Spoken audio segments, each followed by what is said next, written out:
Welcome to our channel. Today we how to install WhatsApp business automation using Twilio AI workflows step by step clearly. Begin by logging into your Twilio account. If you don't have an account, sign up for one at twilio.com. Once logged in, navigate to the Twilio console. In the console, locate the messaging section on the left sidebar. Select Try It Out and then WhatsApp. Click on Get Started to enable the WhatsApp Business API. Next, you need to register your WhatsApp business number. Follow the prompts to verify your phone number. Once verified, save the number for future reference. Now, navigate to the Twilio Studio section in the console. Click on Create a new flow.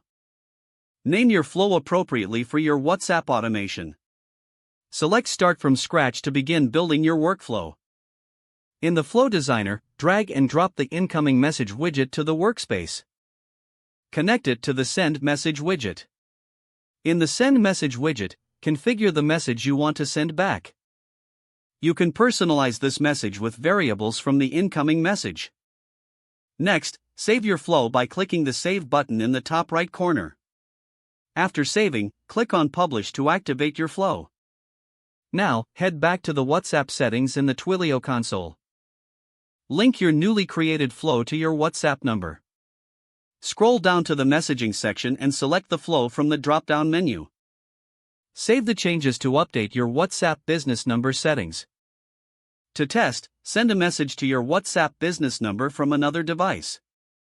Check if the automated response is working as intended. If you encounter any issues, review your flow and configuration settings. Once everything is functioning correctly, your WhatsApp business automation is ready to go live. If the page does not load, refresh the browser or try again in a private or incognito window.